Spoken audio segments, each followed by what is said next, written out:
अपनी सोच को बदलें।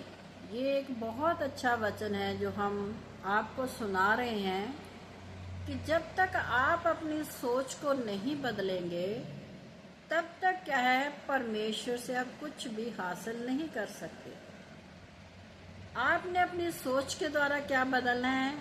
अपने चाल चलन को बदलना है, अपनी बोली को बदलना है, अपने स्वभाव को बदलना है, अपने दान के विषय में जो कहा जाता है उसको बदलना है। तो हम यहाँ पर आपको एक छोटी सी स्टोरी सुनाएंगे। इस शॉर्ट वीडियो में हम शॉर्ट स्टोरी सुनाएंगे, इसको एक्सप्लेन नेक्स्ट वीडियो में करेंगे कि जब इब्राहिम का परमेश्वर ने कहा कि तू अपने पुत्र की कुर्बानी दे, तो उसने क्या है, अपनी सोच को बदला। कुर्बानी के लिए उसने क्या किया, सब कुछ सामान अपने पास ले लिया, लेकिन कुर्बानी की जो भेंट थी वो उसका बेटा था। उसे मालूम था कि ये भेंट मैंने परमेश्वर को देनी है, लेकिन वो अपने घर से क्या क्या लेकर चला। आपने वचन में पढ़ा है कि वो लकड़ियाँ, वो बहुत सा सामान था जो वो अपने घर से लेकर चला, लेकिन भेंट कहाँ? भेंट कौन सी उसने देनी थी? अपने बेटे की। लेकिन उसकी तैयारी उसने क्या किया? अपने घर से की। घर से कैसे की? जो भी भेंट देनी थी उसको परमेश्वर ने ग्रहण करना था, तो जो उसमें सामान लग रहा था वो अपने घर से लेकर चला था।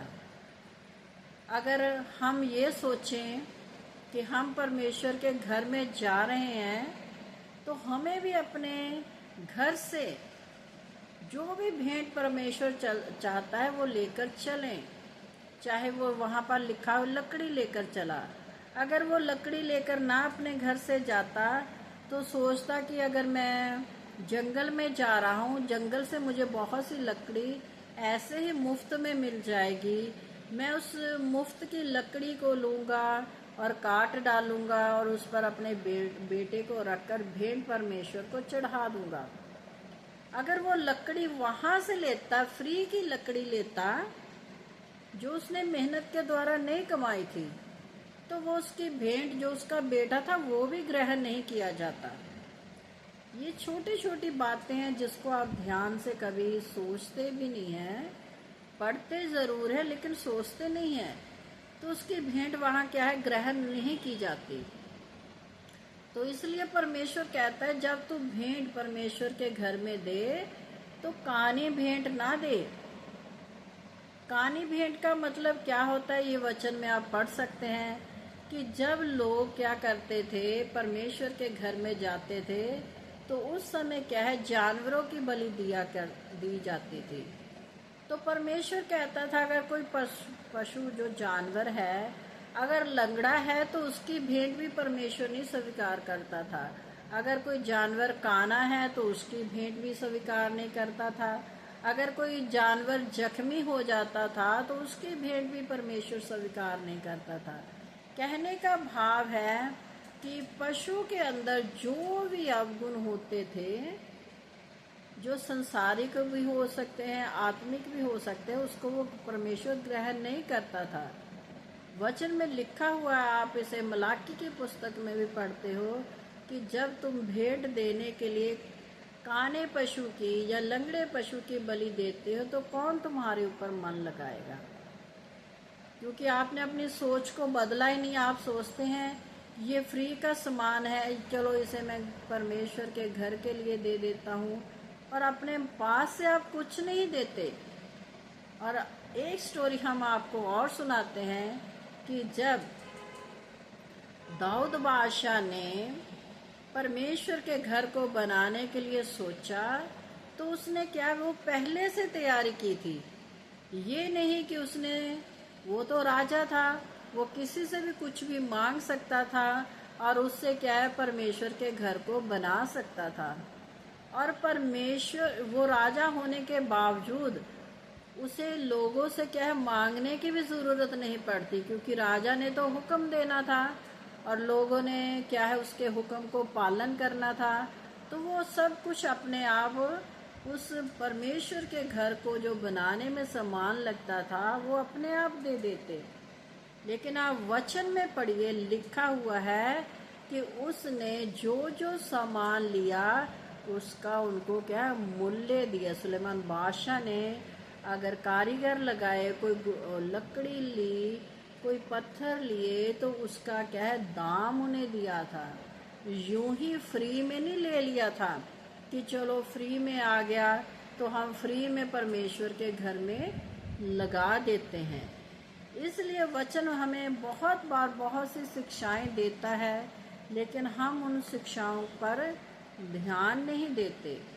हम सुनते हैं, एक कान से सुनते हैं और दूसरे कान से क्या है उड़ा देते हैं। और परमेश्वर हमसे बातचीत करता है वचन के जरिए। ये नहीं कि परमेश्वर आपके वो आमने सामने बैठकर बातचीत करे कि मुझे ये चाहिए, ये कभी नहीं होगा। परमेश्वर अपने वचन से या अपने किसी दास के जरिए से ही आपसे बातचीत करता है।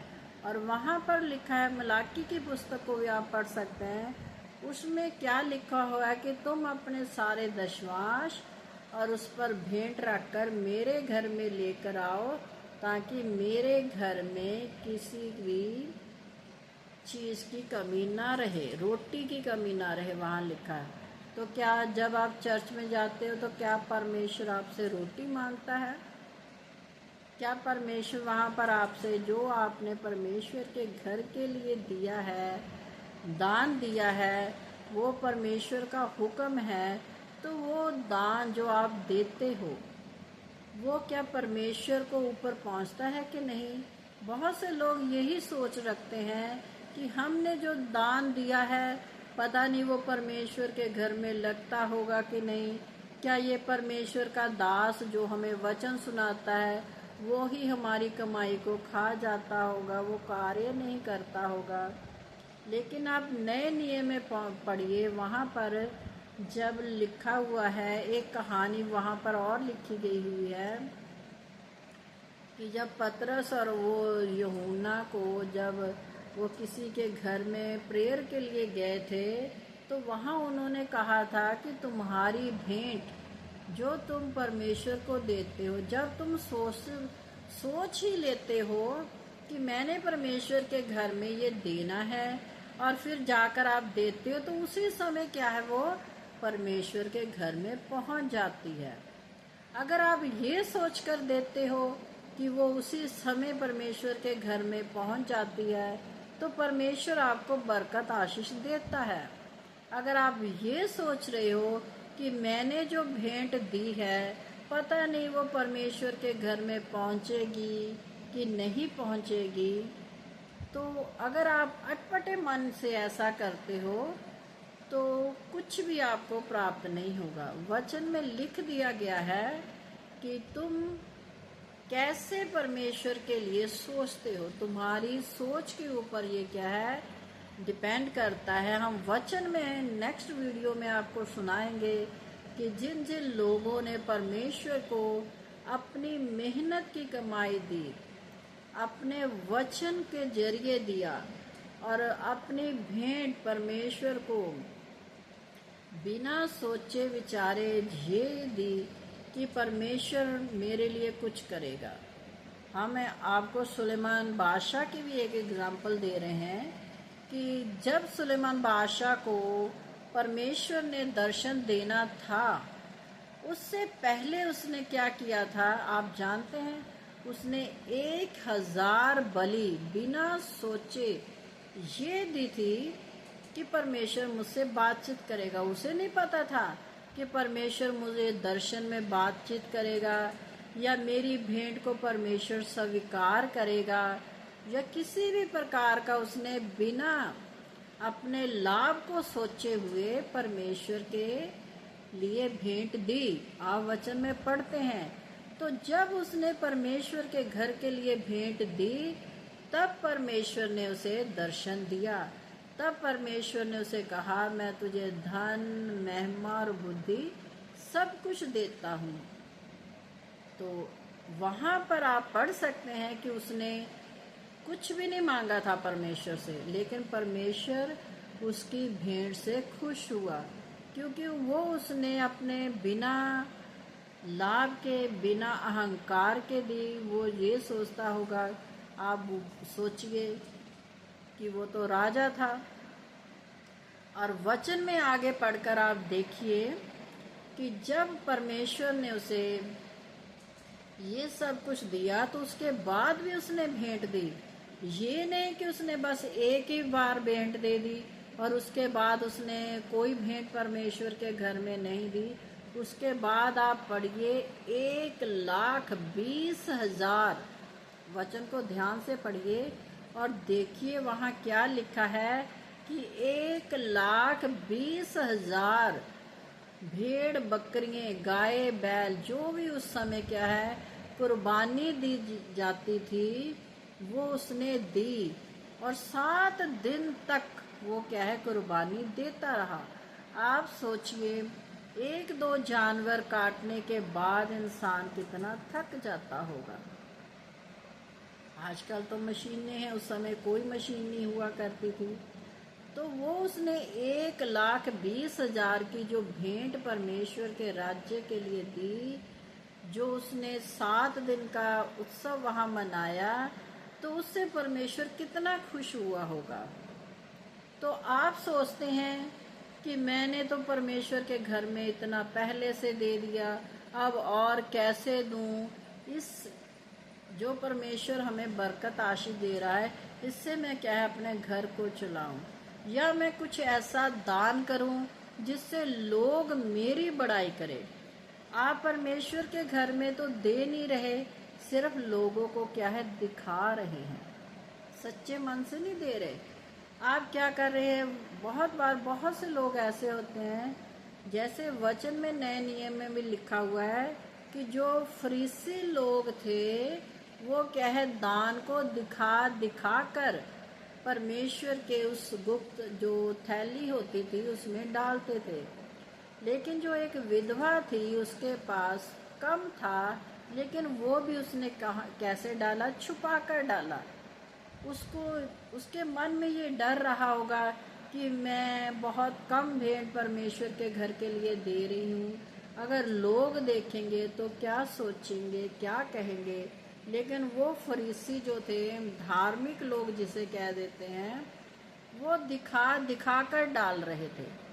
तो परमेश्वर ने किसकी भेंट को स्वीकार किया? उस विधवा की भेंट को स्वीकार किया, क्योंकि परमेश्वर ये चाहता है कि तू जो दिल से देता है, बिना बुड़बुड़ाए देता है, कुछ भी हो परमेश्वर के राज्य के लिए, चाहे धन हो, चाहे तू परिश्रम करता हो, और चाहे तू वचन सिखाने वाला हो, और चाहे तू किसी भी प्रकार से परमेश्वर के घर की सेवा करता है, तो वो बिना लाभ के किया कर। परमेश्वर हमें लाभ के लिए नहीं कहता कि अगर तू मुझे 10 रुपए दे रहा है तो मैं तुझे 100 रुपए दूंगा। इस लालच से आप परमेश्वर के घर में मत दीजिए, बल्कि इस अहम से दीजिए कि मेरे परमेश्वर के घर में किसी भी भोजन वस्तु की कमी ना रहे।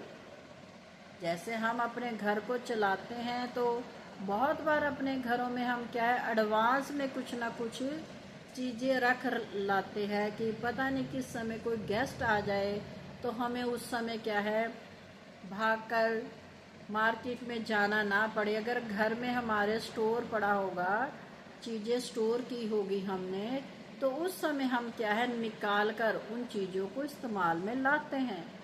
इसी प्रकार परमेश्वर के घर में अगर आप बिना लाभ के परमेश्वर के घर में कुछ भी स्टोर करके रखते हो, तो वो समय पर आपको उसका फल भी देता है, क्योंकि आपने लोगों को दिखाने के लिए नहीं दिया, वो गुप्त में दिया हुआ है।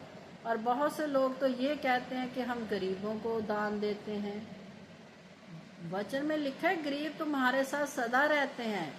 वो परमेश्वर के आने से पहले भी थे, परमेश्वर के आने के बाद भी हैं, और परमेश्वर इस जगह से अपना सफ़र पूरा कर कर चला गया तब भी गरीब हैं। वचन में लिखा है गरीब के साथ तो तुम कभी भी भलाई कर सकते हो। वो क्या करते हो आप? दिखाने के लिए करते हो कि लोग मुझे क्या है धर्मी जाने। बहुत से लोग ये कहते हैं कि हम अपने दशवांश को गरीबों में बांट देते हैं, जबकि ये गलत है। कहाँ पर वचन में लिखा हुआ है कि तुम अपने दशवांश को गरीबों में बांटो, या तुम अपने दशवांश को किसी की ऐसे यूं ही दे दो जिस इंसान को उसकी ज़रूरत भी नहीं है। अगर आप किसी भी प्रकार से किसी की मदद कर रहे हो तो वो अच्छी बात है, वो अपने आप अलग से पैसों से कीजिए। ये नहीं कि आपने दशवांश का पैसा अपने किसी रिश्तेदार को दे दिया मदद के लिए, या आपने अपने दशवांश का पैसा किसी गरीब को दान दे दिया, कंबल दे दिए या कुछ भी लेकर उनकी ज़रूरतों को पूरा कर दिया। ये हुक्म आप पूरे बाइबल में पढ़िए, कहीं भी नहीं लिखा हुआ कि तू अपने दशवांश की जो परमेश्वर ने हुक्म दिया है उसका किसी और तरीके से इस्तेमाल करे। अगर लिखा है तो आप मुझे पढ़कर दिखाइए ताकि मैं भी इस बात को जान सकूं कि हाँ परमेश्वर ने लिखा है कि तू अपने दशवांश के जरिए लोगों की मदद कर। कहीं भी नहीं लिखा हुआ। आप अपने मन की इच्छा के अनुसार दान करते हो तो उस दान को अपनी कमाई में से खर्च कीजिए, फिर आपको प्रतिफल मिलेगा। ये नहीं कि सारी दशवांश की कमाई आपने यूं ही उड़ा दी है तो आपको फल मिलेगा, ये कभी नहीं होगा।